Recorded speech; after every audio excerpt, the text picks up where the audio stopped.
I never saw a man meet death with finer courage. Don't let us stay in there too long.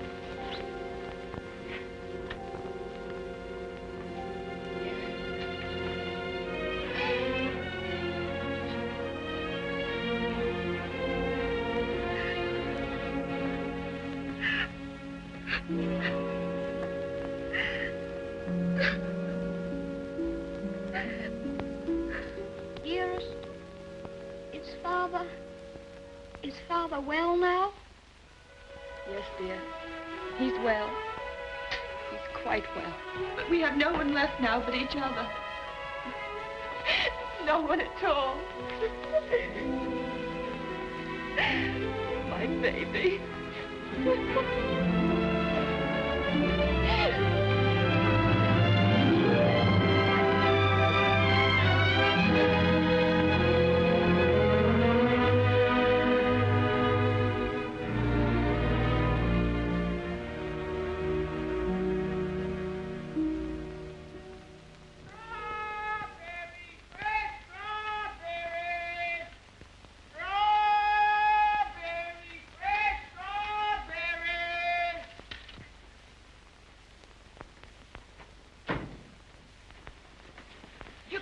Mary, won't he? Ach, the darling.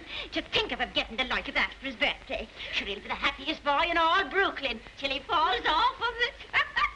Yeah.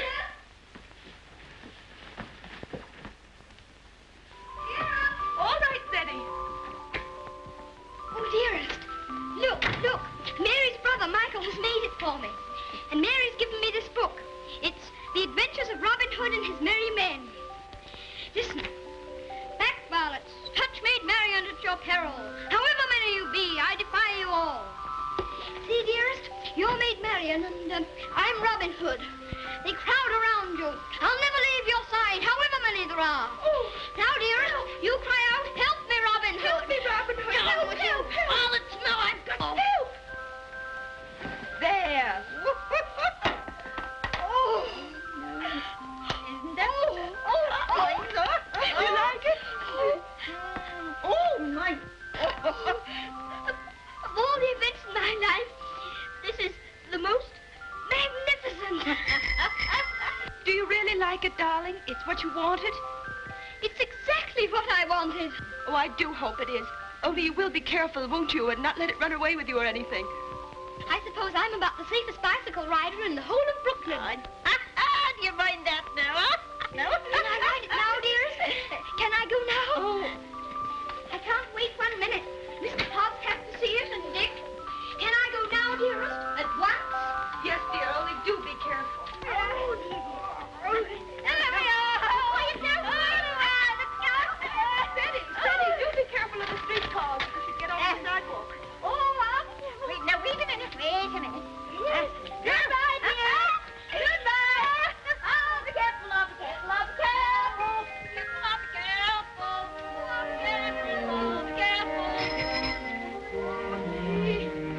Good morning, Mrs. McGillicuddy. Good morning, Cedric. A very good morning. How are your bones today, Mrs. McGillicuddy? Oh, none too good after the rainstorm yesterday. Oh, they ate last night something cruel.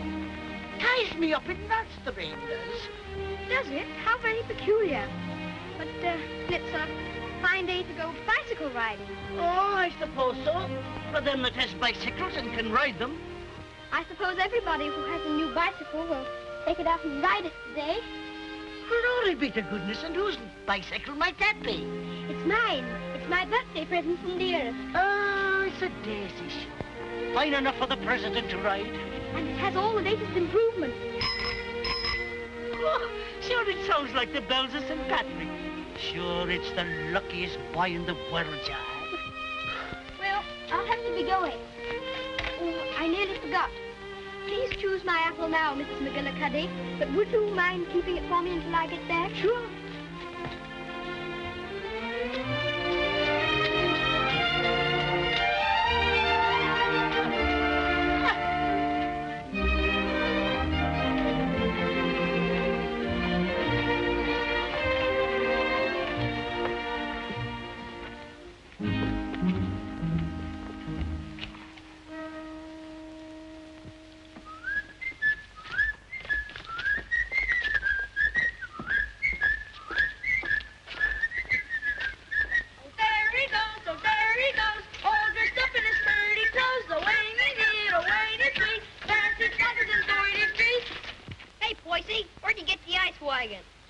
goodbye, please. Give us a little ride, will you, Bub?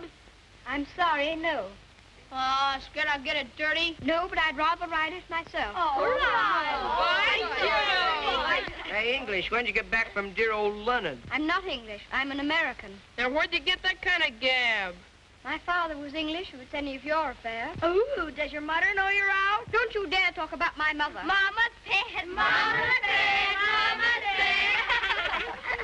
I think you'd better take your hand off that wheel. Want to make anything out of it? I want to make you get out of the way. You don't dast, you sissy cat.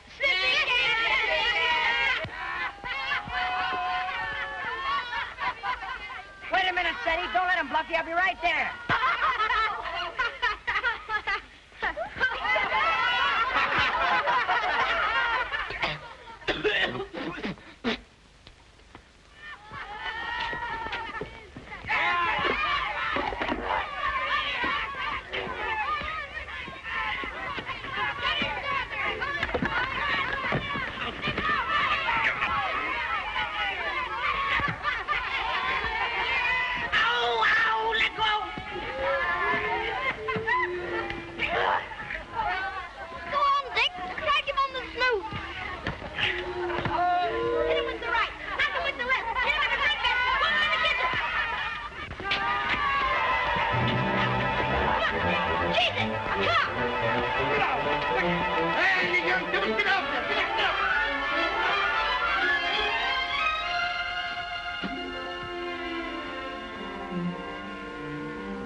Why couldn't that copper leave us alone? We had him licked.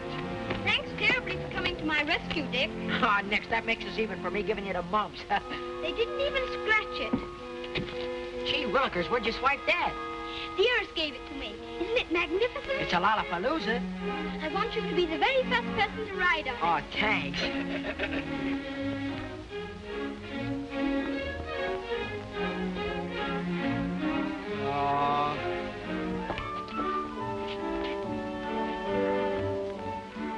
Thank you very much for your assistance, Mr. O'Brien. It's a pleasure, Cedric, my lad. Of course, I think we might have won anyway. Sure, and don't I know it? But I had to keep you from committing murder. I tell you what, Dick, I'll just go once around the block, and then you can ride it down to Mr. Hobbs' store. Make it later, 'cause right away I gotta go see my brother Benno. He's going out west. Who is he? Where? Texas? No, Chicago. Oh, that would be splendid, riding Mustangs and shooting bears. Here's my brother Ben now. Come on, Dick, I've got to leave. Well, come on down to Mr. Hobbs' store as quickly as you can.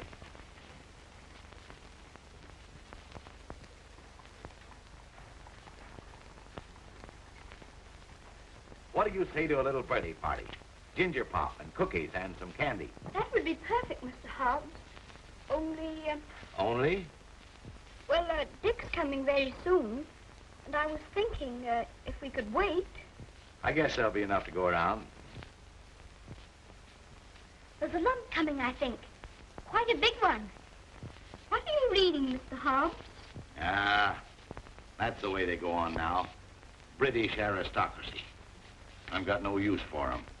Earls and marquises going around as if they was lords of creation, wearing their coronets. Did you ever know any marquises, Mr. Hobbs? Or earls? I should say not. I'd just like to catch one of them inside here, that's all. I'll have no grasping tyrants sitting around on my cracker barrels. Perhaps they wouldn't be earls if they knew any better. Oh, wouldn't they, though? They just glory in it. It's in 'em. They're a bad lot. Here you are, Dick.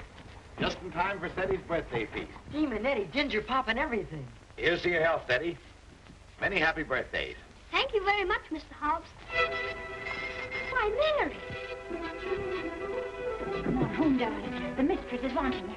Oh, glory be. Would you look at your face? I'm very sorry, Mr. Hobbs, but I shan't be able to stay for the feast. Is there anything wrong with dearest? Not at all, sure there's nothing the matter with her. What's happened, Mary? Now, don't be asking me any questions. But queer, strange things happening to it. If you forgive me, Mrs. Errol, you must not disregard the great position to which your son has fallen heir through the death of his uncle, your late husband's brother. But what it amounts to, Mr. Havisham, is that you want to take my boy away from me. Mrs. Errol, you must remember that I'm acting quite impersonally and simply as the lawyer of the Earl of Dorincourt. The Earl of Dorincourt disowned his son and has refused to recognize his grandson until now. Why should I give up my boy? Oh, I'm afraid I've been very stupid, Mrs. Errol. I should have told you. My instructions are that you shall accompany Lord Fauntleroy to England. Oh. However, I must remind you that Lord Dorincourt is not very friendly toward you. He's an old man and has always had very strong prejudices against America and Americans and was bitterly opposed to his son's marriage. He's fixed in his determination not to see you. You will live at the lodge, and a suitable income will be provided for you. The only stipulation is that you make no attempt to visit your son at the castle, nor even enter the park gates. There's your sister, Mary. Hello, Bridget. Why, what's the matter? Mrs. Michael, it's worse. We've no money. We can't pay the rent. I don't know what I'm going to do about the children. I'll let you not be bothering me now, Bridget. I've more important things to attend to. I wonder what your husband's wishes would have been in this matter. You knew my husband? Yes, I knew Captain Errol well and liked him, as everybody did. He was greatly attached to his old home. Yes, I know. He, above everyone, would have appreciated what this means to your son. The very great advantages he'll have. Yes, you're right. My husband would have wished it. Mr. Havisham, I must ask you to let me tell Cedric about this in my own way and in my own time. He must never know his grandfather dislikes me. If he did, it would make it harder for them to be friends. Very well. Your son will thank you for this when he's a man. I hope his grandfather would love Cedric. He has a very affectionate nature and has always been loved.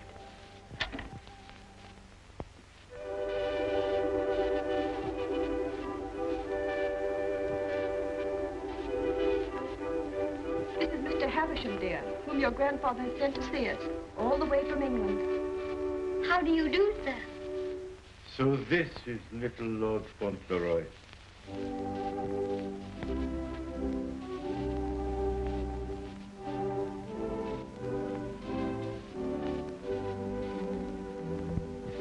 You see, dear, your grandfather has no more children now, and he's very lonely.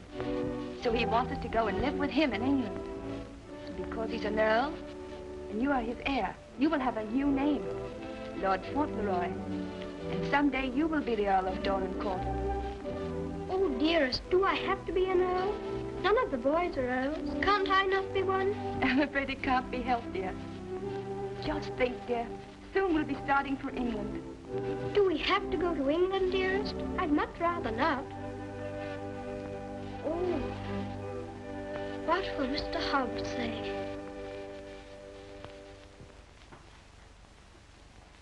Anything else, ma'am? How much is your table butter? 13 cents a pound, ma'am. 13? Why, the last I bought was only 12.5 cents. That must have been last month. It's 13 today. Oh, indeed. Well, never mind the butter. Heavens and earth, if the prices go any higher, we'll all starve to death. Nay. Good day, ma'am. Hello, Cedric. What's the matter? Mr. Hobbs, do you remember what we were talking about yesterday morning? It seems to me we was talking about England. Yes, and earls, don't you remember? Oh, yes. We did touch them up a little. That's all. You said you wouldn't have them sitting around on your cracker barrels. So I did. And I meant it, too. Just let them try it, that's all. Mr. Hobbs, one is sitting on this barrel now.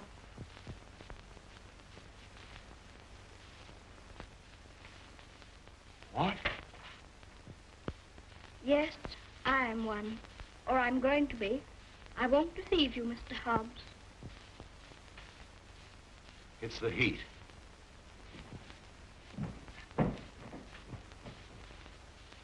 It is a hot day. How do you feel? Got any pain? Thank you, I'm all right. I'm sorry to say it's true, Mr. Hobbs. Mr. Havisham, he's a lawyer, came all the way from England to tell us about it. My grandfather sent him. Who is your grandfather?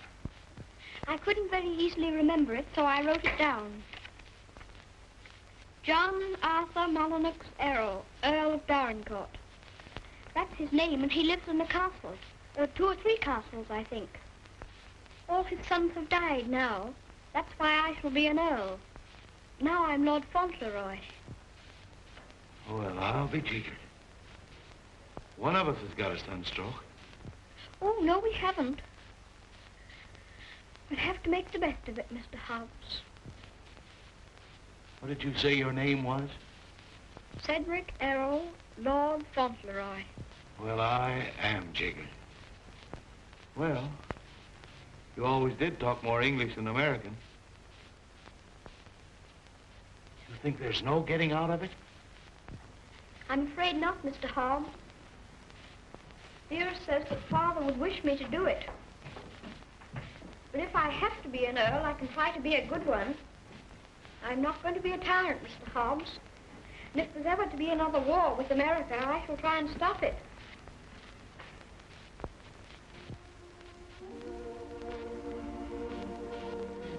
England's a long way off, isn't it? It's across the Atlantic Ocean. That's the worst of it. Perhaps I shan't see you for a long time. I don't like to think about that, Mr. Hobbs. Well, the best of friends must part.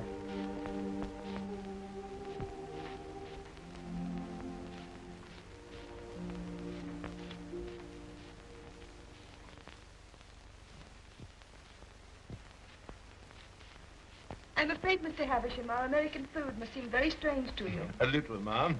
I find that muffins are biscuits and biscuits are cookies. But the cooking's excellent. And after all, it's the company that makes a meal exquisite, not the food. Thank you, Mr. Havisham. When you're an earl, you'll give splendid dinners in one of the most beautiful castles in England. Do you know, I'm not sure I know exactly what an earl is. And I think if anybody's going to be one, he ought to know, don't you? Would you mind explaining it to me? Well, someone is made an earl generally because he's done some service to his sovereign or some great deed. Oh, that's like the president. Oh, is it? Is that why your presidents are elected? Yes, sir. When a man is very good and knows a great deal, he's elected president. Then they have talks like processions, and bands, and everybody makes speeches. I used to think perhaps I might like to be president, and I never thought of being an earl. Oh, no, being an earl is rather different from being a president. An earl is generally of very ancient lineage. What's that? Very old family. Extremely old. Oh, that's like the apple woman. 100, I should think. She's of such ancient lineage, it'll surprise you how she can stand up. And the rain makes it worse. The first Earl of Dorincourt was created an earl hundreds of years ago. Well, well, that was a long time ago, wasn't it, dear? Many earls have been very brave men and have fought in great battles. I should like to do that myself. My father was a soldier and a very brave man, as brave as George Washington. I'm glad earls are brave. That's a great fountain. Would you excuse me a moment, please? There's someone I must see. Oh, certainly, of course. There's another advantage of being an earl. Some of them have a great deal of money. That's a good thing to have. I wish I had a great deal of money. Do you? Why? Well, there's so many things a person can do with money. A little tent to put her stall in, and a stove. And I'd give her a shawl, because then her bones wouldn't feel so badly. And what else would you do if you were rich? I'd buy Dearest all sorts of beautiful things. Dearest? I call Mother Dearest because Father did. And there's Dick. And who's Dick? Dick's a bootblack. I'd buy him some new cloths and brushes and a new sign and start him out fair. He says that's all he wants, is to start out fair. Is there anything else? Well, I think Mr. Hobbs would like a gold watch and chain. But what would you get just for yourself if you were rich? Isn't there one particular thing you've dreamed of having? Yes. A pony. But I suppose that would be too much to even dream about. I'm so sorry. A poor woman who was in trouble came to see me. Oh, is it Bridget? Yes, dear. I wish we could do something for her. She has 6 children, and her husband is out of work. He has inflammatory rheumatism, and that's the kind of rheumatism that's dreadful. Before I left Dorincourt Castle, the Earl said that if you expressed any wishes, I was to gratify them and give you anything you desire. Now, here are £5. In your money, $25. If you have any desire to assist this poor woman, I'm sure your grandfather would wish it. Can I have it now? Can I give it to her this minute? May I be excused, please, dearest? Yes, Eddie. Bridget! Bridget, wait a minute. Here's money. My grandfather gave it to me. It's for you. That's a great deal of money, Mr. Havisham. We've never had very much. I'm just beginning to realize the great power Eddie will have. Such a child still. I'm a little afraid. I think from what I've seen of him, that you have nothing to fear. Oh, I hope not. He mustn't be spoiled by all these wonderful changes.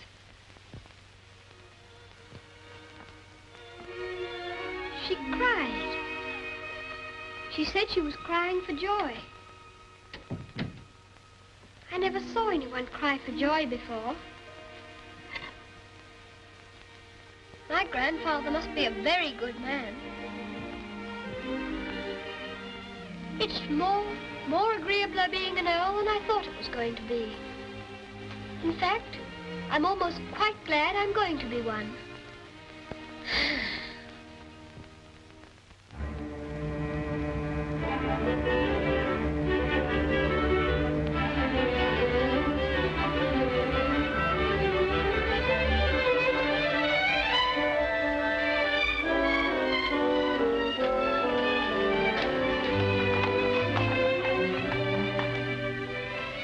We always liked that little house, didn't we, dearest? We always will like it. Yes, darling. Yes.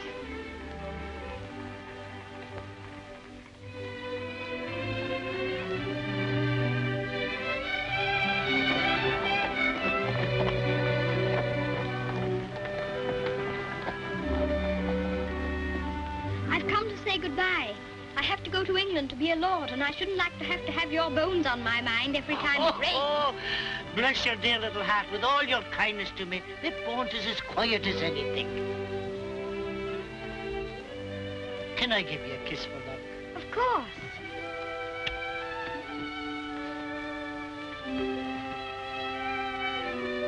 Here's an apple to eat on the boat. Thank you very much. Oh, no, darling. Why should you pay? As me late husband used to say, this one's on the house. Thank you again. Well, goodbye. Goodbye, darling.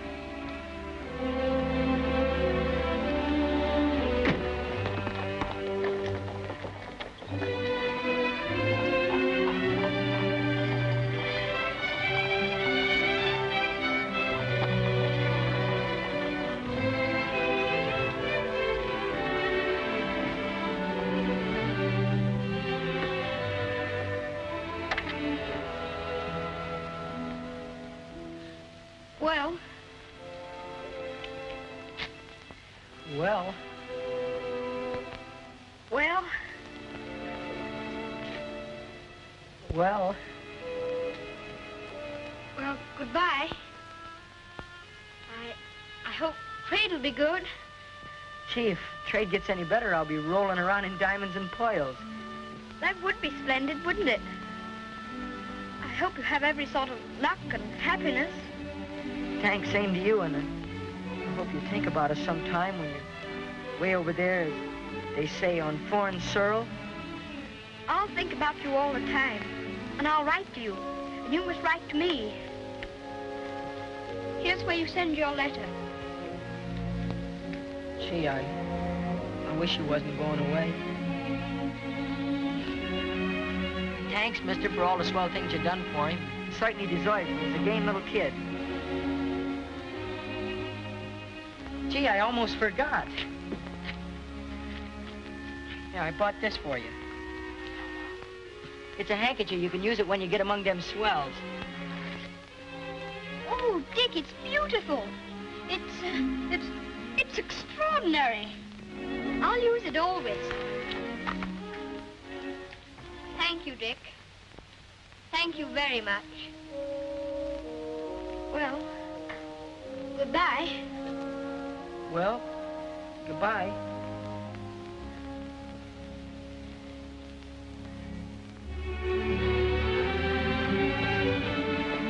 Would you mind very much not going in with me? I think this time I'd better be alone. Certainly, I quite understand.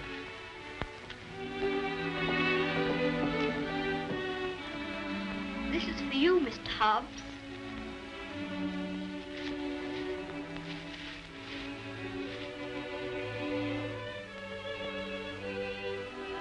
It'll look fine when you're smoking it. Why, Cedric, that's just what I wanted for a long time. This is my real present, Mr. Hobbs.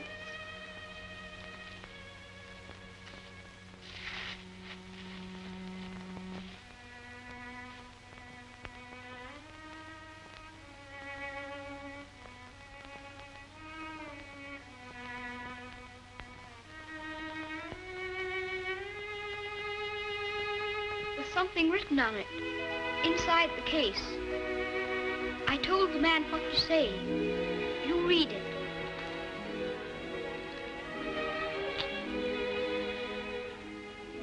From his oldest friend, Lord Fauntleroy, to Mr. Hobbs. When this you see, remember me.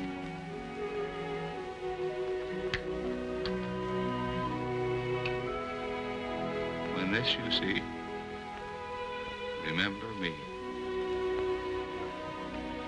I don't want you to forget me. Oh, I won't forget you. Don't you go and forget me when you go over there amongst those British aristocracy. I shouldn't forget you, whoever I was among. I hope you'll come to see me. Perhaps my grandfather will write and invite you. You wouldn't mind him being an earl, would you? I mean, you wouldn't stay away just because he was one. Oh, I'll come and see you. I won't be able to help myself.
Castle, dearest? No, this is Court Lodge, where you're... Here's Mary. We had a splendid time in London, Mary. I'm so glad you came before us, Mary. We don't feel so strange finding you here to welcome us. I'm sure it is a great happiness I wish you, ma'am, in your lovely new home. This is Mrs. Baines, the cook, ma'am, and that's Susan, the parlour maid. I'm sure we'll do everything, ma'am, to make you comfortable. Oh, I'm sure you will.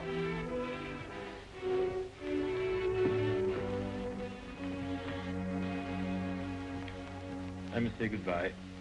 The carriage is waiting to take me to the castle. I must tell the Earl of your safe arrival.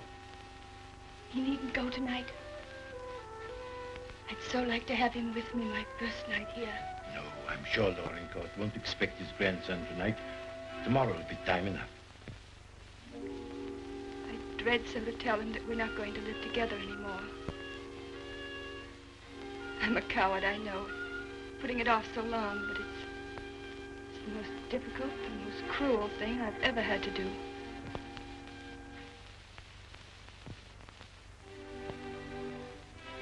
I wish you'd tell his lordship, please, that I'd rather not have the money. You mean the income he wishes to settle on? I have a little money of my own. It's quite enough to live simply on. I must accept the house, of course, because that makes it possible for me to be near Cedric. I'm grateful to him for that, but... He'll be very angry. He won't understand it at all. I think he will understand. He must understand that I can't accept money from a man who hates me so much that he's separating me from my boy. I'll deliver your message.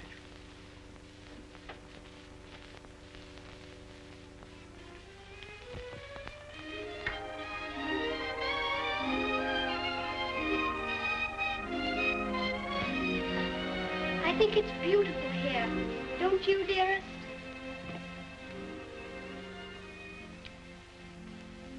Cedric, darling, there's something I must tell you. You're not going to understand it, I know. But I want you to believe me, as you always have, when I tell you it's for the best. Tomorrow, Mr. Havisham will take you to your grandfather, and you will live with him at the castle. But I shall not go with you.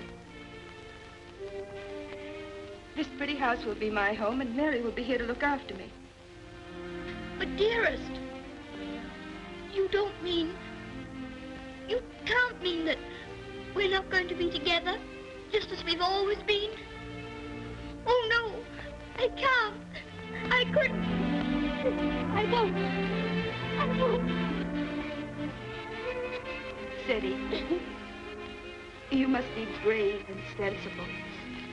If there are some things you can't understand now, you'll understand them later. It's best for you to live there. There are good reasons why it is.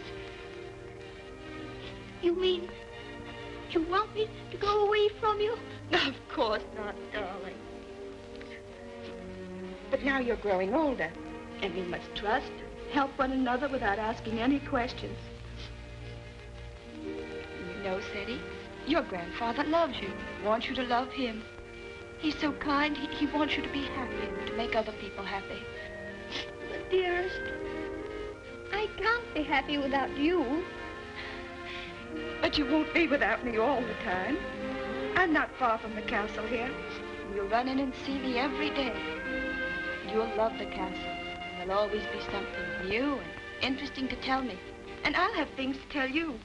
Oh, Cedric, we'll have such good times together. We'll be finding things out, both of us. We'll be explorers. Yes. Like Mr. Stanley and Mr. Livingston. That'll be exciting. Every night, when it grows dark, I'll put a candle in the window to guide you through the jungle, Mr. Stanley.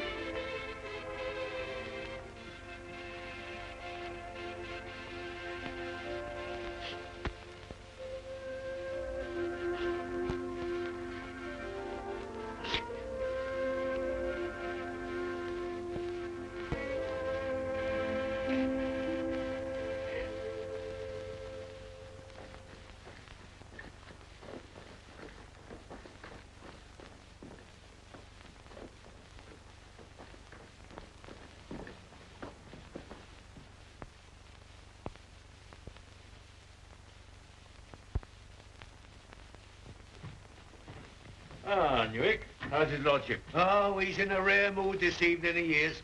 He told me to evict all the tenants if they weren't paid up. Oh, I dare say that'll be a job to your liking.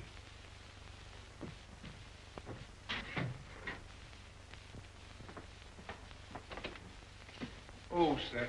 Ah, Purvis. Glad to see you again. Very glad to see you, sir. Oh, idiot! Do what you're told. Read what's ordered. Gout. Oh, yes, sir. These last few weeks have been the worst I've ever known, sir.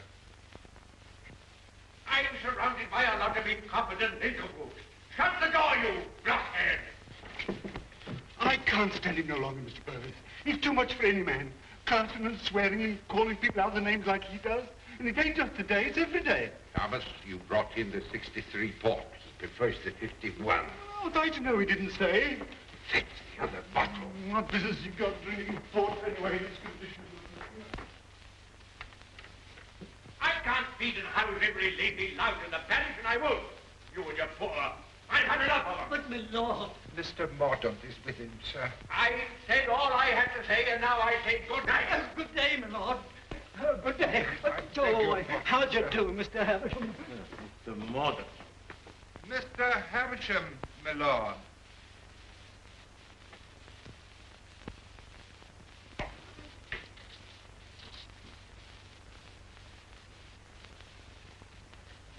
Well, Havisham, Lord? come back, have you? Put that cushion right for me, will you? I careful.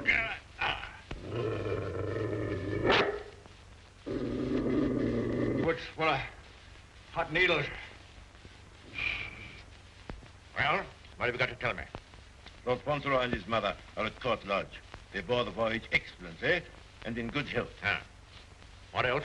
His lordship remains with his mother. I'll bring him to the castle tomorrow. Oh, go on. Tell me everything. What sort of a lad is he? Never mind about the mother. What sort of a lad is he, I say? It's rather difficult to judge the character of a child of 9. A fool, huh? Clumsy cub. I don't know much about children, but I thought him rather a fine lad. Healthy, well grown, eh? Apparently healthy, quite well grown. Straight limbs, well enough to look at. Rather handsome, my lord, as boys go. Huh. Although I'm scarcely a judge. I dare say you'll find him a little different from most English children. Oh, no doubt of that. American children are the most impudent and worst brought up in the world. I've heard that often enough. In his case, I would hardly call it impudence. The difference is, I think, that he's lived more with older people than with children. And I should call it a mixture of maturity and childishness. Exactly. Mixedly impudent bad manners. That's what it is. I have a message to deliver from Mrs. Errol. I want none of her messages. The less I hear of her, the better. But this is rather an important one. She prefers not to accept the income you propose to settle on her. What's that? What do you say? She says it's not necessary. That is, the relations between you are not friendly. Not friendly? I should say they were not friendly. Mercenary, sharp-voiced American. Lord, you could hardly call her mercenary. She's asked for nothing. Ah, all done for effect. She thinks she can wheedle me into seeing her. Thinks I shall admire her spirit, but I don't. She shall have the money sent to her whether she likes it or not. She won't spend it. I don't care whether she spends it. She shall have it sent to her. She shan't tell people that she's got to live as a pauper because I'm doing nothing for her. Huh?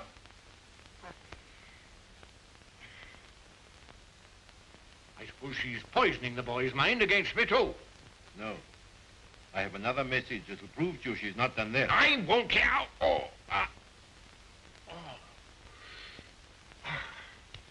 She asks you not to let Lord Fauntleroy hear anything that might lead him to understand that you're separating him from her because of your prejudice against her.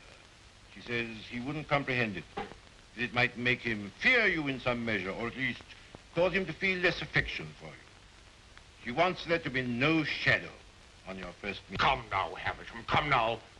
You don't mean the mother hasn't told him? Not a word, my lord. Nothing has been said to the boy to give him the slightest doubt of your perfection. She's prepared to believe you the most amiable and affectionate of grandparents. In fact, he already regards you as a wonder of generosity.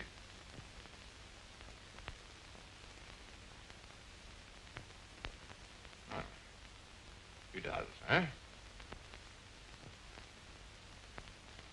I would suggest, my lord, that Fauntleroy's impressions of you depend entirely upon yourself. I make a further suggestion, that you'll succeed better with him if you take care not to speak slightingly to him of his mother. The boy's only 9. Nevertheless, those 9 years have been spent at his mother's side. She has all his affection. So he thinks me generous, eh?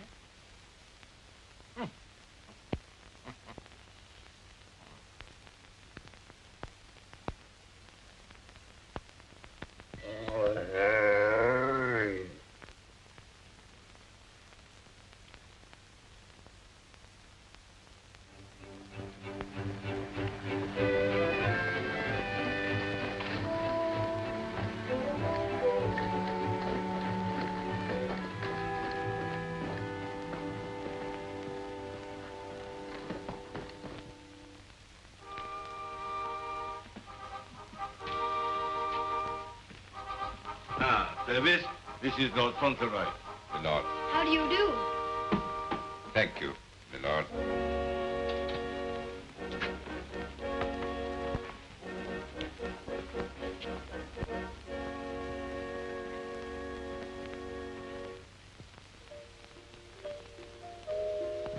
My lord.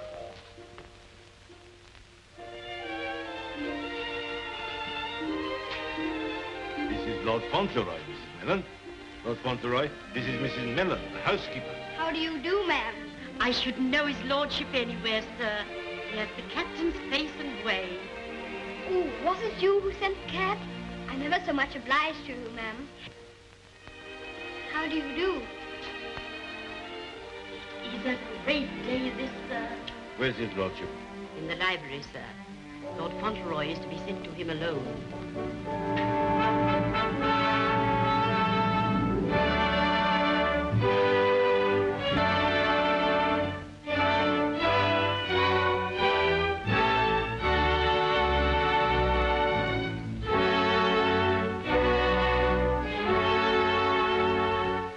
Lord Fauntleroy, my lord.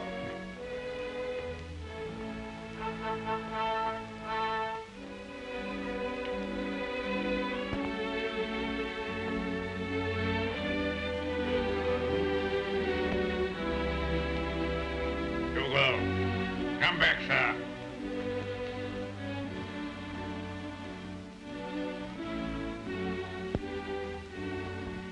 How do you do, sir?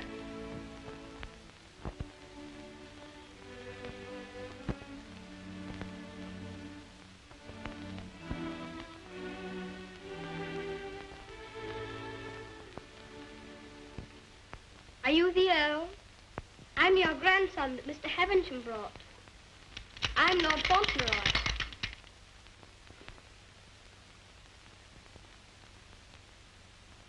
I hope you are quite well. I'm very glad to see you. Ah, you're glad to see me, are you? Yes, very.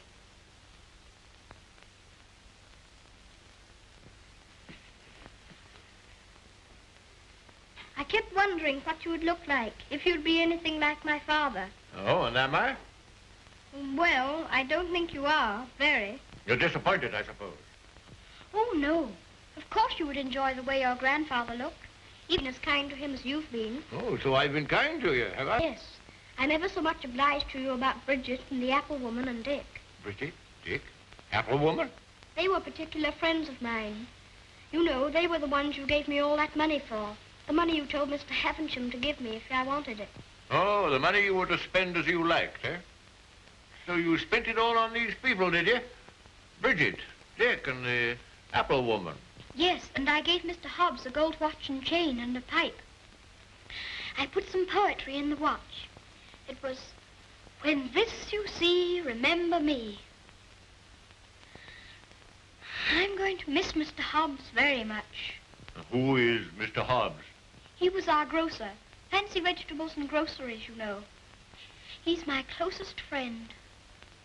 Mr. Hobbs is a very clever man. Do you know he can recite the Declaration of Independence right through? Oh. What's the matter? I just remembered you might not like to hear about the Declaration of Independence. I forgot you were an Englishman. Huh? You forgot you were English too, didn't you? Oh, no, I'm an American. You are English. Your father was an Englishman. I was born in America. You have to be an American if you're born in America. You don't... I beg your pardon for predicting you. Mr. Hobbs says that if there's ever to be another war, that I should have to be an American. But I promised him that if there were to be another war, I should try to stop it. You would? Dinner is served, my lord. Now, be careful, man. Be careful. Careful, man, careful. Oh. Would you like me to help you? You can lean on me, you know. Once when Mr. Hobbs hurt his foot with the potato barrel falling on it, he used to lean on me. You think you could do it? I think I could. I'm very strong. I'm 9, you know. You lean on your stick on one side and on me on the other. Well, you may try. Just lean on me. I'll walk very slowly. Don't be afraid of leaning on me. I'm all right, if it isn't a very long way. You see that old fellow in red velvet? He was the 10th Earl of Dorincourt. King George I decorated him for services during the war with Spain and Austria. He was tremendously strong, bend a bar of iron between his hands. You get your strength from him.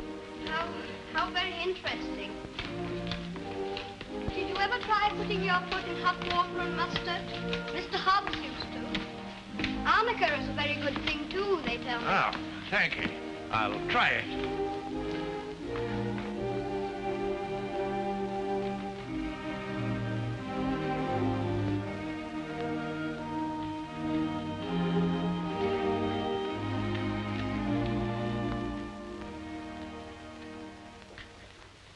It is warm, isn't it? A person can't help getting warm in the summertime. Great heaven! What's that? It's a present from Dick. Isn't it beautiful? When this I see, I shall always remember Dick. Yes, I should think you would. It's a bit difficult to forget him. Dick's a professional bootblack. You'd like him. He's so square. Square? He wouldn't cheat anyone or hit a boy under his size. Huh? Very praiseworthy. Thank you.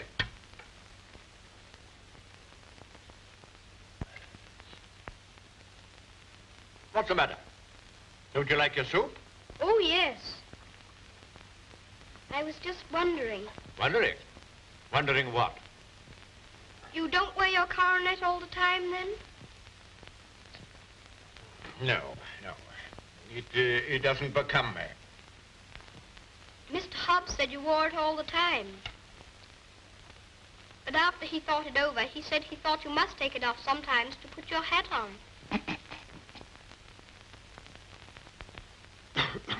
Yes, I take it off occasionally.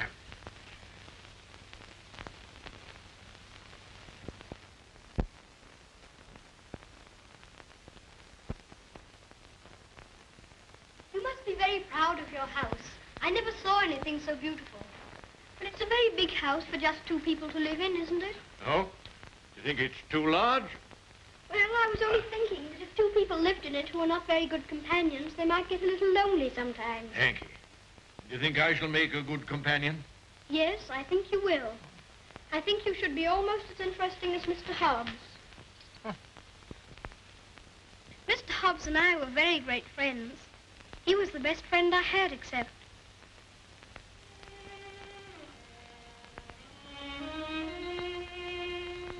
Fauntleroy, what are you thinking of? I was thinking of Dearest. Who is Dearest? She is my mother.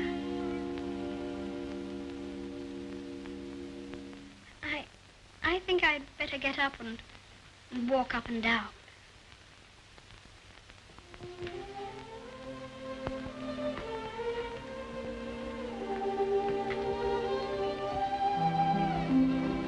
very nice dog. He's my friend. He knows how I feel. How do you feel?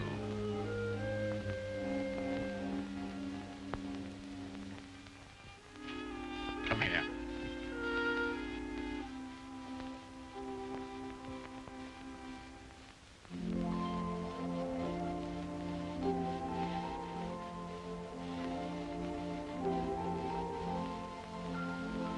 You see, I never was away from my own house before. It makes a person feel a strange feeling when he has to stay all night in another person's castle instead of his own house. But Dearest is not very far away from me. She told me to remember that. And after all, I'm 9, you know. And I can look at the picture she gave me.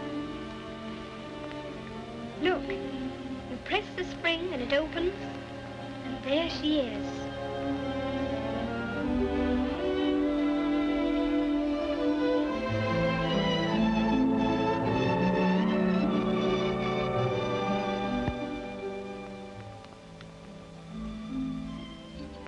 I suppose you think you're very fond of her. Yes, I do think so, and it's true. Mr. Hobbs and the others were my friends. But Dearest is my close friend. My father left her to me to take care of.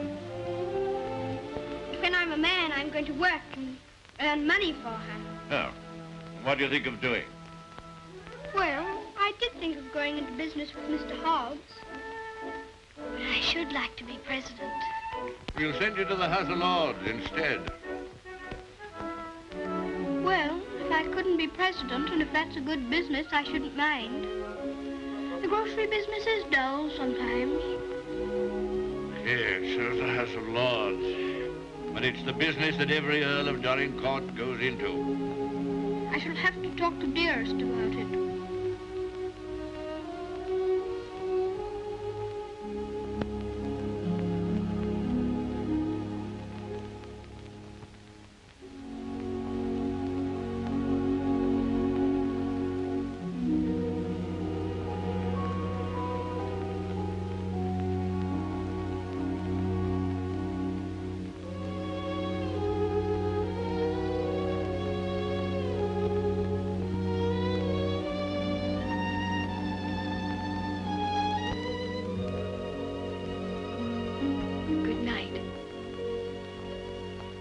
Keep you all the night. Morning, Thomas. Good morning, sir. His lordship? In the library, sir. And such goings-on I never heard in all my life. Do you think it'd be all right for me to see him? Oh, yes, sir. He's expecting you.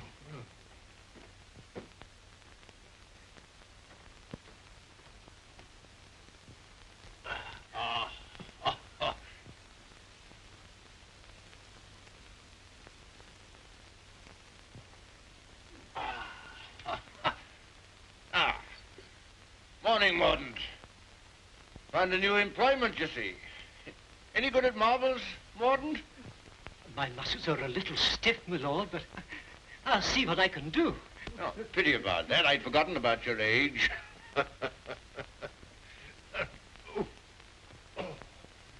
This is the new Lord Fauntleroy. Fauntleroy, this is Mr. Mordaunt, rector of the parish. I'm very glad to make your acquaintance, sir. I'm delighted to make your acquaintance, Lord Fauntleroy. Well, what is it this morning, Mordaunt? Who's in trouble now? It's one of your tenants, my lord. Higgins of Edge Farm. York has told him that if he doesn't pay the rent, he must leave the place. He's a bad tenant. Always behind, York tells me. He's devoted to his wife and children. If the farm is taken from him, they may literally starve. That's like Michael. Huh? I forgot we had a philanthropist here. Come here. What would you do in this case? Well, if I were very rich, I should let him stay and give him things for his children. Nonsense. You're Lord Fauntleroy. Time you learn to deal with these situations. You can write, can't you? Yes, but not very well. Well, go over to the desk and write Newick his orders.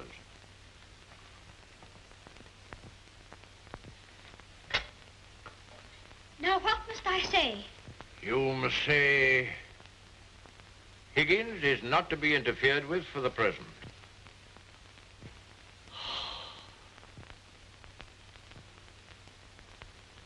And sign it Fauntleroy.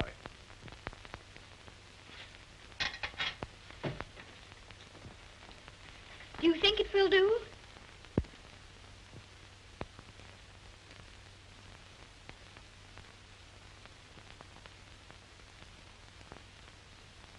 Yes. Higgins will find it entirely satisfactory. Mr. Hobbs always signed his letters that way, and I thought I'd better say please. Is that exactly the right way to spell interfered? Well, it's not exactly the way it's spelled in the dictionary, but... I was afraid of that. Yes, Higgins won't complain of the spelling. I think you must be the best person in the whole world. Don't you, Mr. Mordaunt? I shall write and tell Mr. Hobbs.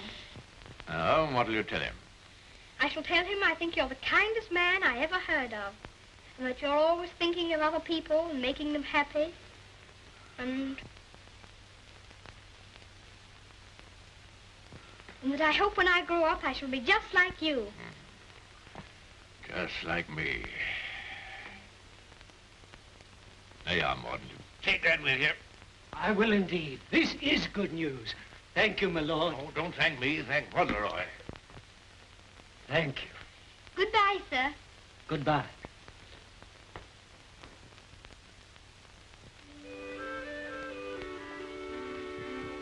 May I go to see Dearest now? I think she'll be waiting for me. There's something for you to see in the stables first. Ring the bell. In the stables? If you please, I'm very much obliged, but I think I'd better see it tomorrow.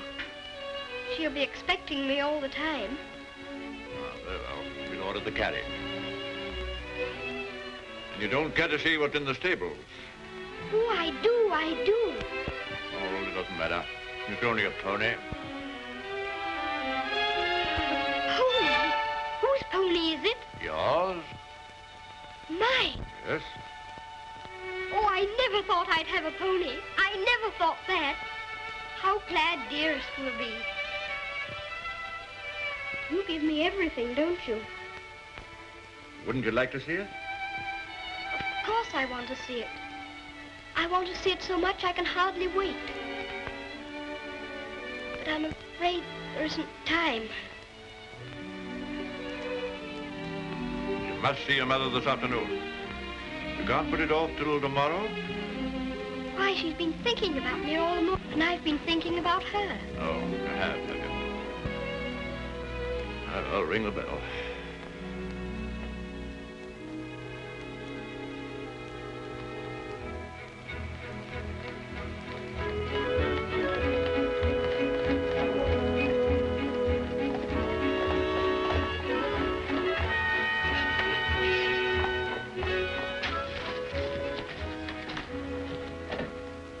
Let me give you your stick. Just lean on me when you get out. I'm not going to get out.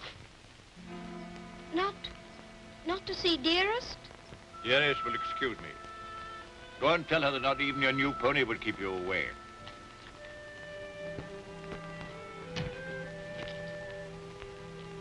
She'll be disappointed. She'll want to see very much. I'm afraid not. The carriage will call for you as we come back.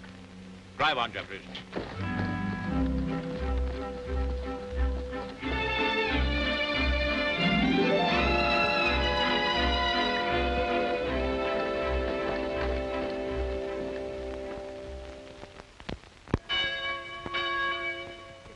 Shame, uttered from his own mother.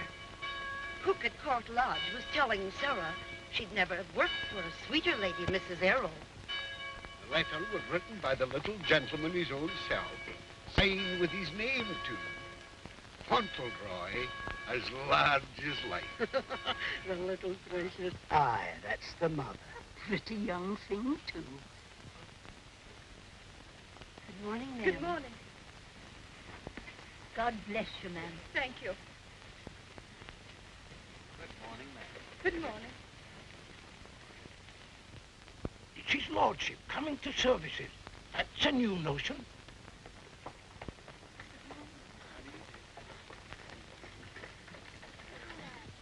They say even his gout's improving.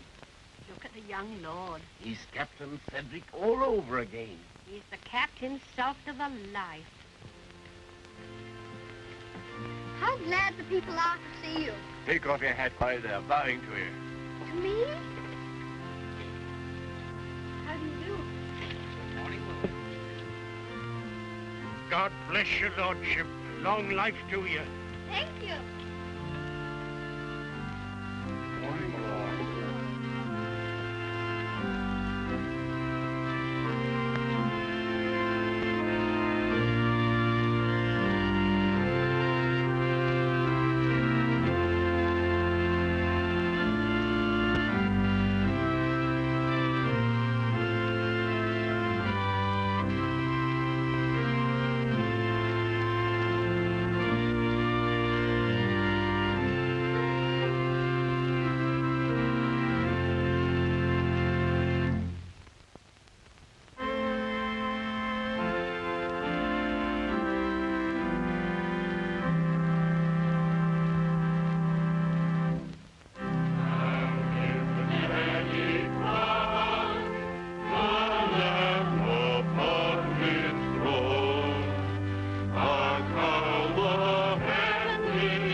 Oh, is this Mr. Higgins?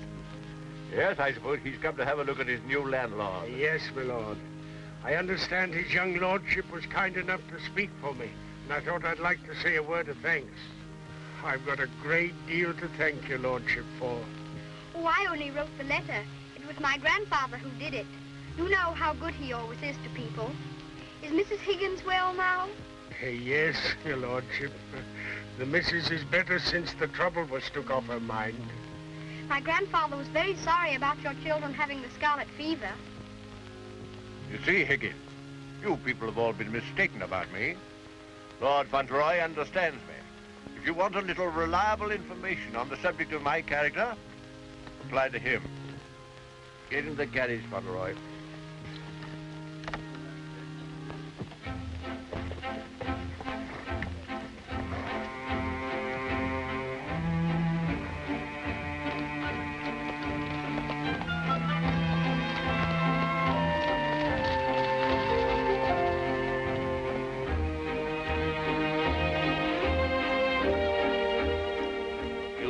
Mother very much?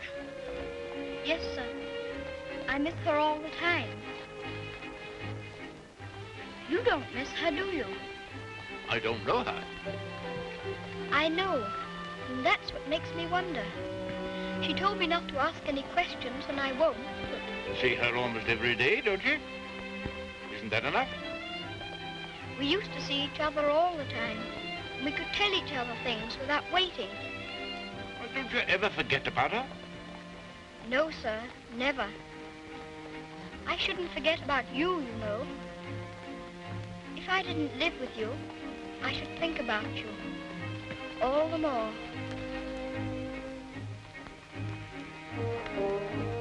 On my word, I believe you would.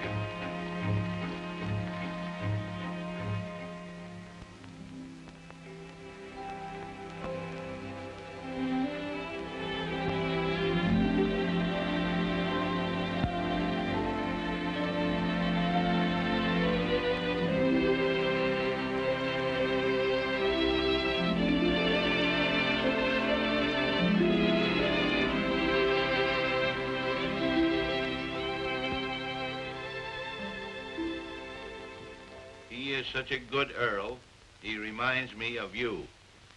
He is a universal favorite. Well, reminds me of you.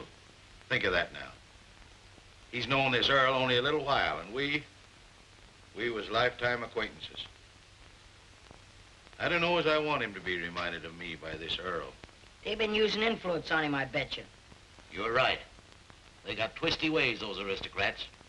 They'd wheedle their little finger around your heart as soon as look at you. All for their own purposes, mind. It's a pity they're making an oil out of him. Yeah. He would have been a shining light in the grocer business. A shining light. Do you know any particulars about that stuff, like castles and oils? No, not much. Except they're haughty and mean. Sure is a Jim Dandy letter he wrote. Almost as good as seeing him. Only it ain't, of course. Oh, he was a plum daisy of a kid. I bet you sometimes he wishes he was back here. I do. You lonely? Oh, not so bad. Where you living now? Oh, me and two other fellas, we got a room in a lodging house. The other two fellas, they get drunk and fighting, but it's cheap. Oh, that's no sort of a place for a lad like you to be living. Now, look here. I got a clean, dry loft over my stable, and there's an old bed you can have. Why don't you come here and stay? Won't cost you a cent. Gee, do you mean that, Mr. Hobbs? Well, certainly I do. Yahoo! Gee, Mr. Hobbs, talking about oils, you ain't no oil, you're a prince. Oh, sure.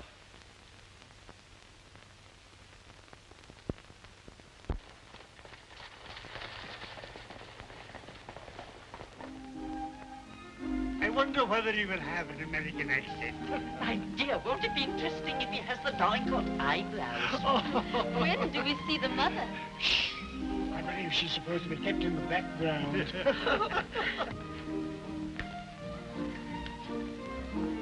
Well, Molyneux, is this the boy? Yes, Constantia, this is the boy. Fauntleroy, this is your great aunt, Lady Lorridale. How do you do, great aunt? How do you do, young man? You're like your father. I loved him more than most people in this wicked world. Oh, did you know my father? Know him? Of course I do. Oh, then you must meet Dearest. She will enormously like to talk to you about him. You see, I was the only one she could talk about him to who knew him. And I was so small when he... Yes, Fauntleroy, this is your great-uncle, Sir Harry Lorridale. How do you do, sir? Hear you're fond of horses. I'll confess to you, Constantia, that what you'll probably see for yourself. There's a risk of my becoming rather an old fool about him. Becoming? By the way, the mother, what does she think of you? I don't know. I haven't asked her. You must come over to Lorridale Park one day and see us. There are some new cocker puppies in the kennels. You shall have your pick. Oh, thank you very much indeed, Uncle. Only Dougal might be offended. You see, he's very fond of me, and I really shouldn't like to hurt his feelings. Hurt his feelings. That's a good one. Did you hear that, Connor? Hurt his feelings. This is Miss Herbert Fauntleroy. I want you to be great friends with her. How do you do? Have you met Dougal? He shakes hands beautifully. Shake hands with Miss Herbert, Dougal. He's a great friend of mine. I like making friends, don't you? Yes, I do. May I be your friend? And Dougal. Oh, yes, if you please. Okay, Lumbago, Fortescue. Better, I hope. Thanks. Much better. I've known Dorincourt as well as anyone could know him for 35 years. And that's the first time he's ever bothered to inquire about my health. Most extraordinary. Havisham, you're late. What's kept you? Beg your pardon, my lord. I was detained by extraordinary news. You? What? What news? Not now, if you don't mind. Later, my lord, later.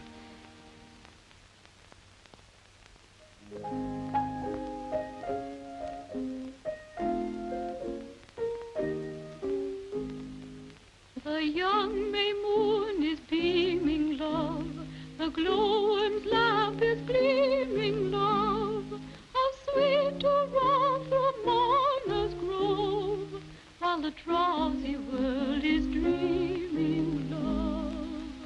Then awake till rise of sun, my dear. The sage's glass will shun, my dear.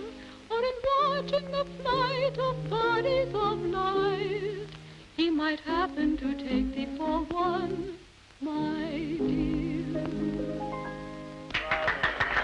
Charming, charming. What a sweet song. Delightful, my dear. Thank you, my dear, thank you. Do you like music? Yes, I like it when you sing it. Oh. Dear my Lord Fauntleroy, why do you look at me so? I was thinking how beautiful you are. Oh, Fauntleroy, make the most of your time. When you're older, you'll not have the courage to say that. Nobody could help saying it. Don't you think she's pretty, too? Well, we're not allowed to say what we think. Lord Fauntleroy shall say what he thinks. I'm sure he thinks what he says. I think you're prettier than anyone I ever saw, except Dearest. I think she is the prettiest person in the world. I'm sure she is. And I must tell her how kind you've been to me. I never was at a party before, and I've enjoyed myself so much. Oh, I beg your pardon.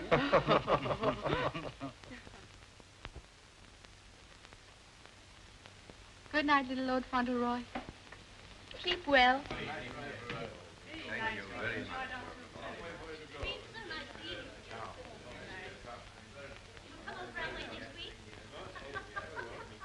Good night. So glad you came.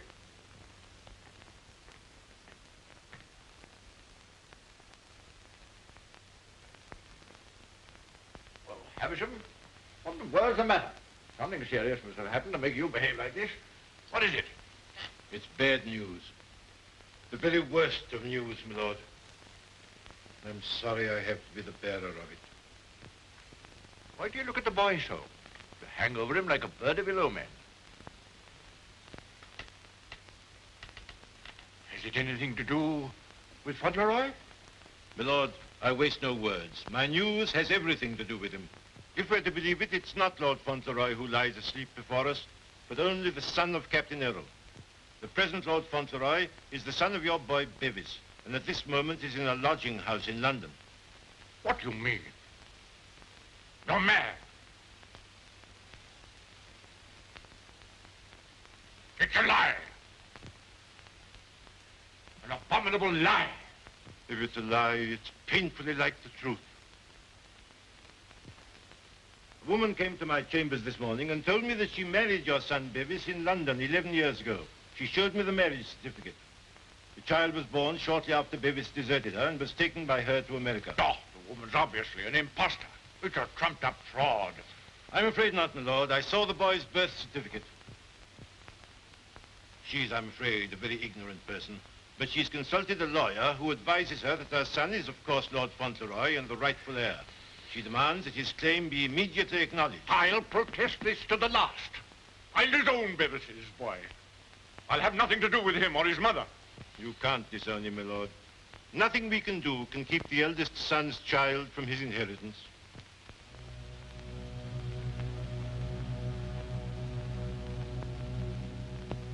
The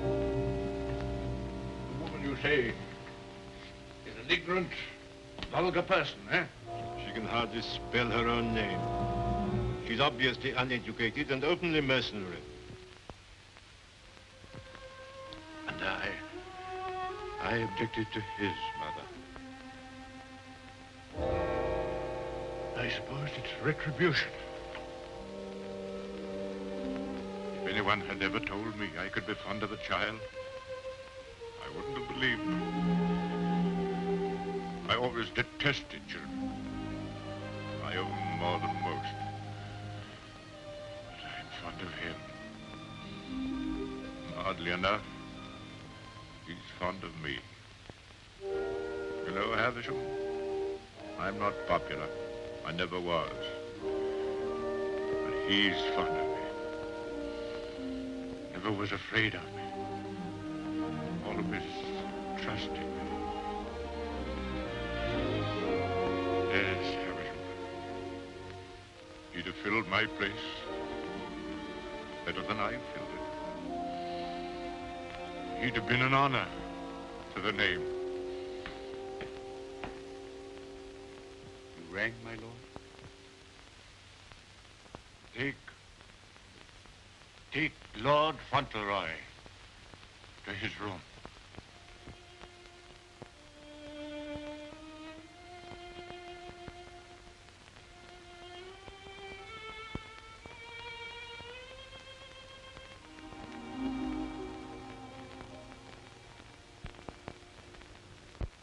What a pity.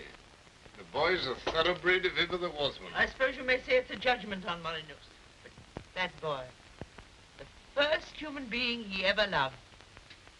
Will Molyneux take the case to the courts, do you think? Can't tell, he's obstinate enough. Courts are the devil. You go in with your best suit, buckles on your shoes, and come out as nature made you. Bless my soul, Constantia. Whoever would have dreamed that I'd have felt sorry for the old boy? I wouldn't have minded our having a boy like that, Harry. Yes. Bit of luck for us, old girl, if we had. Huh? I'll tell you one thing. If his little lordship loses his title, the village loses the best friend it has. Aye, that's right. And I'll tell you another thing. It'll drive the Earl mad if this goes wrong for him. Why, he's been so proud of the boy, you'd hardly believe it if you knew him for what he was before. And the new one's no lady, that's sure. Bold-faced thing, that's what she is. The dark-eyed, brazen-faced wench. Yes, the Earl coming now with Mr. Avisham.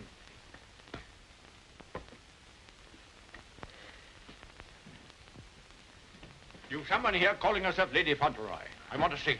Aye, come the ways, my lord. This way, my lord.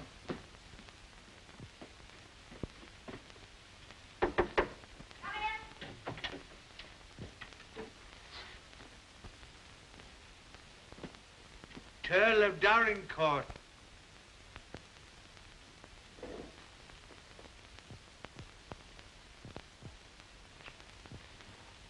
Pleased to meet you, I'm sure, my lord.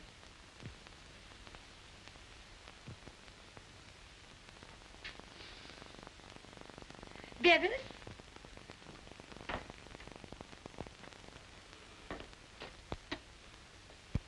Go shake hands with your grandpa.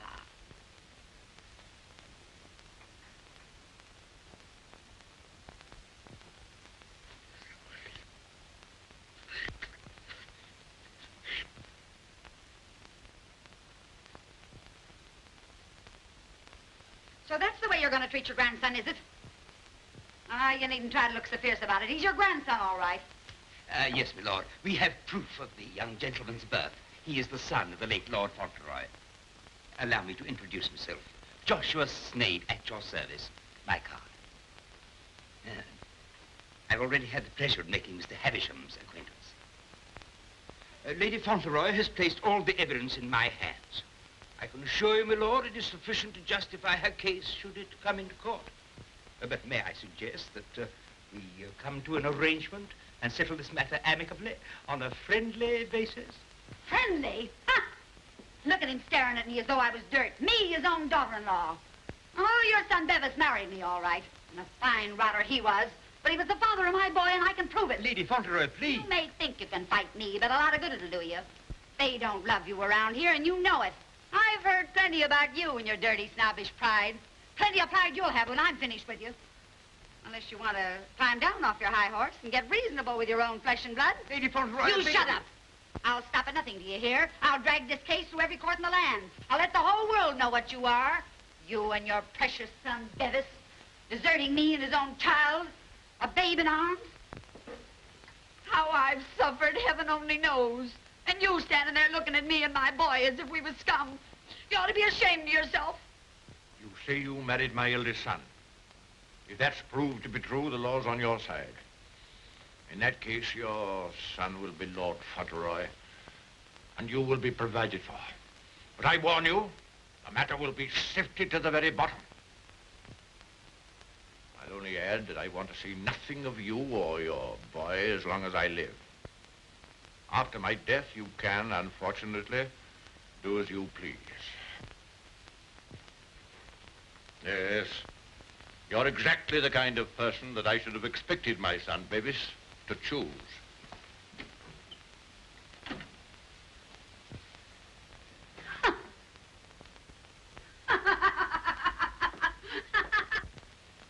I'm afraid, Dorincourt, there can be no two opinions. At least that's how I see it.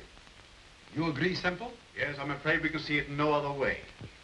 But it's monstrous. That woman, that boy are utterly unfit.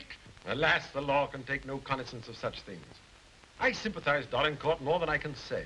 Sympathize? What's the use of that? If we take it to the courts, you think there can be only one result? I'm afraid so. The birth certificate, everything we have, point the same way. If you take it to court, you'll have the expense and the notoriety, and only, I fear, one possible result. Perhaps the boy won't turn out so badly as you fear. Perhaps you can do something with him. That boy? That oaf?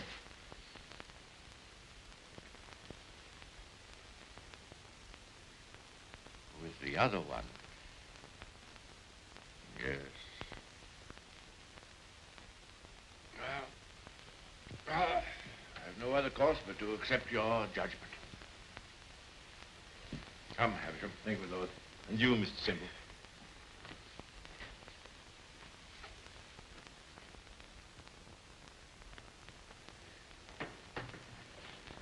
It's the Earl, ma'am. The Earl himself. Show him in.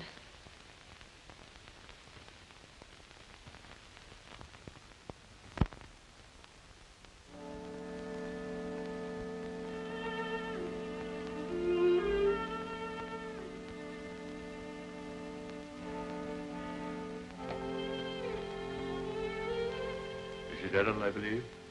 Yes, I'm Mrs. Errol. I'm Lord Dorincourt. The boy is very like you. People have often said so. I'm glad to think he's like his father, too. Yes, he is. Like my son.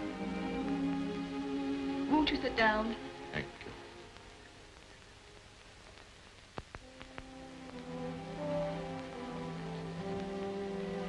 I've come to tell you that I've had the very best, the highest legal opinion. I'm sorry. This outrageous woman and her child. Perhaps she cares for him as much as I care for Cedric, my lord. Her son is Lord Fauntleroy. Mine is not. Yes, I'm afraid you're right. Perhaps you would prefer that Cedric should not be the Earl of Dorincourt. It's a very magnificent thing to be the Earl of Dorincourt, my lord. I know that. But all I care about is that Cedric should be what his father was. Brave, just, and kind, always. A striking contrast to what his grandfather is, eh? I haven't had the pleasure of knowing his grandfather. I know my little boy believes you. I know that Cedric loves you. Would he have loved me if you told him why I didn't receive you at the castle? No. Honestly, I think not. That's why I didn't wish him to know. Well, there are very few women who wouldn't have told him. Yes, Cedric is fond of me. And I'm fond of him. I can't say that I was ever fond of anyone before. But he pleased me from the first.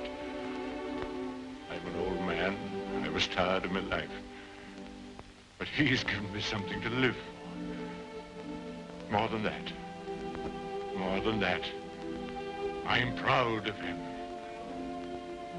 I was satisfied to think that one day he'd be taking my place as head of the family. I'm miserable. Miserable.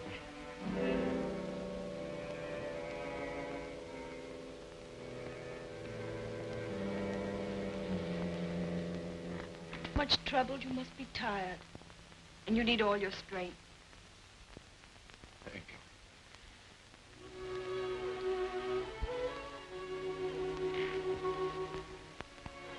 Perhaps it's because I'm miserable that I've come to you. I used to hate you. I've been jealous of you. This wretched, disgraceful business has changed all that. After seeing this repulsive woman who... Well, I felt it would be a relief to come to you. I'm an obstinate old fool, I suppose. I know I've treated you badly. But I've come to you because the boy cares for you. And because I care for him.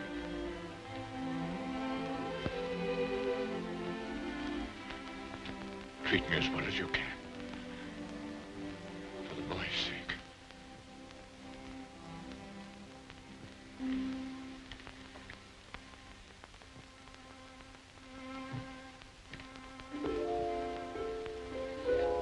Whatever happens, he shall be provided for. Sadie shall be taken care of now and in the future. Always. Thank you. You like the house? Oh, very much. It's a cheerful room. May I come back again and talk this matter over? As often as you wish.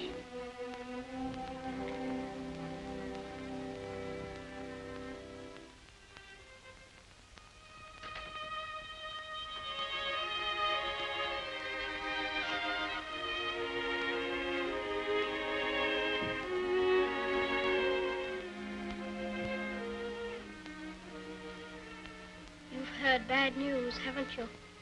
Yes. The worst. And I'm not Lord Fauntleroy anymore, am I? No. She's beaten me. Then the other boy, he will have to be your boy now, won't he? Like I was? No. He'll have to live in the castle if he's Lord Fauntleroy, won't he? Common little brat shall never enter this place in my lifetime. I'll take care of that. Then I can still be your boy, even if I'm not going to be the Earl, just like I was before. My boy. Yes, you'll be my boy as long as I live. And by Jove, sometimes I think you're the only boy I've ever had. Then I don't care about the Earl part at all. I thought, you see, that the one that was going to be the Earl had to be your boy. That I couldn't be. I shall never take anything from you that I can hold for you. Come what may, you shall have all that I can give. All. And dearest, will her house be taken away from her? No. You can take nothing from her. Nothing from either of you. Come. Time to go to sleep.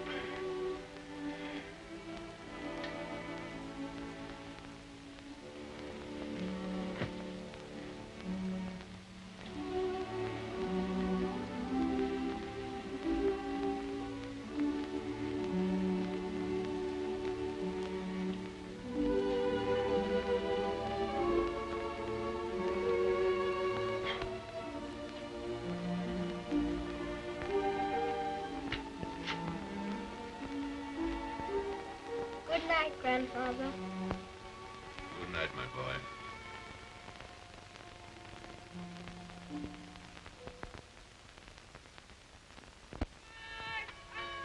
The aged Earl remains secluded in his castle and refuses to have any communication with the rightful heir. Oh, we know that stuff. They've been printing that for the past weeks. Is there anything new about Cedric?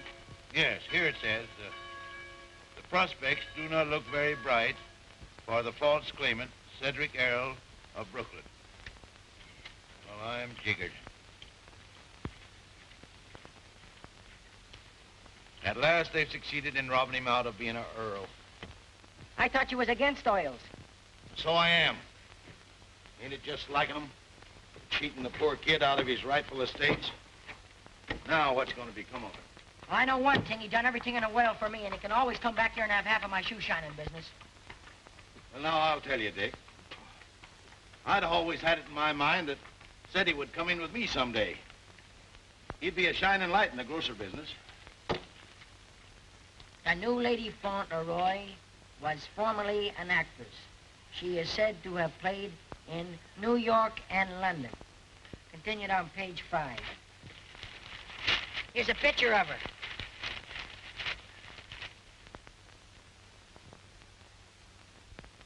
Holy mackerel. What's the matter? Here, look at this. It's her. Her? She ain't no aristocrat, she ain't. I know her as good as I know you. It's Minna, Ben's wife. Your brother? Sure. You mean it's some kind of hocus pocus? Sure I do. Well, I'm jiggered. She was married before, but I never heard of her having no other kid but Ben's kid. You mean the one Ben went out to Chicago to look for? Sure. Maybe she had another kid in England. Maybe she did and maybe she didn't. We'd ought to do something about this. You're dead right we oughta. But we gotta get the proper advice. Gee, I wished I knew Alderman Murphy. I know Alderman Murphy. You do? Yeah, come along. Let's go right now. Them Earls, they've always had a spite against us Americans ever since the Revolution. What a place. What a hole. I'm sick to death of it. Cooped up here, week in and week out with nobody to talk to. You're complimentary. I wasn't meaning to be. And grateful. You're getting your money, aren't you? Business is business, you know. Business. I'm sick of business. I want some fun. Why don't you go up to London for a while? London? Not on your tintype. Nothing but please that old devil up at the castle better than to see me clear out. Well, I'll stay here in this rotten country pub. You've lived in worse places in your time, I've no doubt. That's none of your business. You keep a civil tongue in your head or I'll hand you your walking papers. I wouldn't. What do you mean? Just what I said. I wouldn't try anything like that, Minna. I'm Lady Fauntleroy to you. Men. Why, it's Lord Dorincourt. Why, this is a pleasure, a real pleasure, I'm sure. Won't you take a... Hello, Minna. Why, hello, Dick.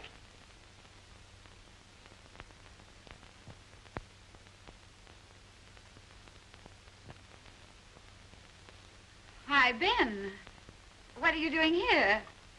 Where have you been all this time? You know her?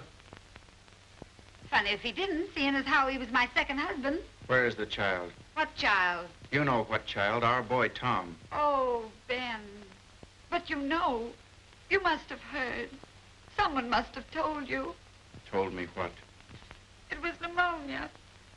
Only 3 days and he was gone. It broke my heart. I meant to write you, but I didn't know where you were. If that's true, who is this boy you've got with you? That's none of your business, Ben Tipton. Can I see him?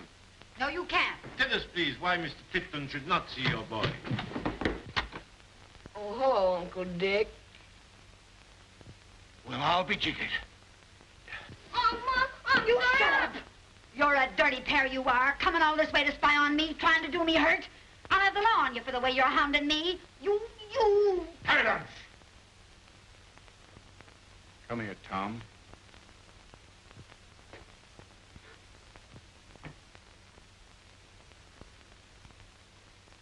I knew nothing of this, my lord, I assure you. There's a little matter of a forged birth certificate.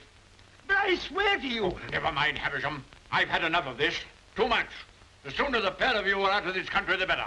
Come on, Havisham. You'll be sorry for this, you will. It's prosecution, that's what it is. It's robbery.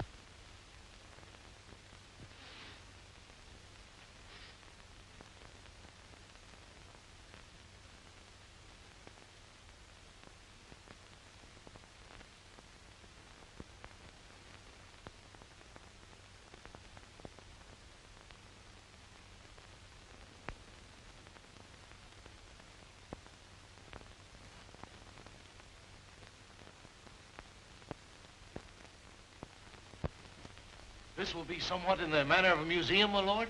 Well, not exactly a museum, Mr. Hobbs. They're portraits of my ancestors. Your aunt's sisters? All of them? I'll be jiggered. Your great uncle, he must have had a family. Did he raise them all? I mean that they were earlier distinguished members of the family. Do you know, Earl, I used to have a very poor opinion of you aristocracy, but I've changed. I'll take you, for instance. You're a pretty good sort, even if you are an Earl. I'm very gratified.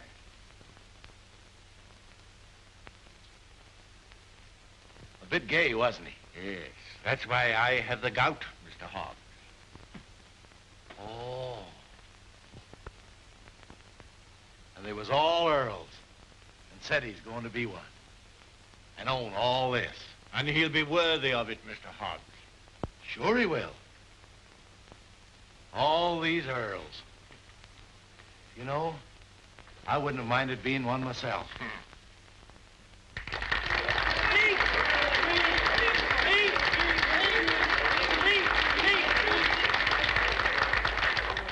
very much. It's such a lovely day. I always like having birthdays, but never one so much as this because you're all so kind to me. My grandfather wants everybody to be happy and comfortable, and I'll want it too when I'm grown up. I think that's all because I'm not very good at making speeches, but I must say that I'm very much obliged to you for liking my birthday. Ripping little nipper. Ain't he a daisy? I'll bet you boys elect him king someday. I didn't know the little fella could talk so good. Why, he makes a better speech than Alderman Murphy.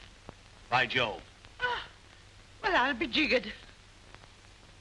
And I've another birthday present for you. Another one besides all the things this morning? Yes, the best of them all. Oh, dearest! Oh, dearest! Oh, dearest, I was wanting you here. I was wanting you here so terribly much. Were you, darling? Fauntleroy, your mother's come to live with us in the... To live with us? To live with us for always? Are you sure you really want me? We've always wanted you, but we weren't exactly aware of it. Well, Mr. Hobbs, it's so nice having you here with us.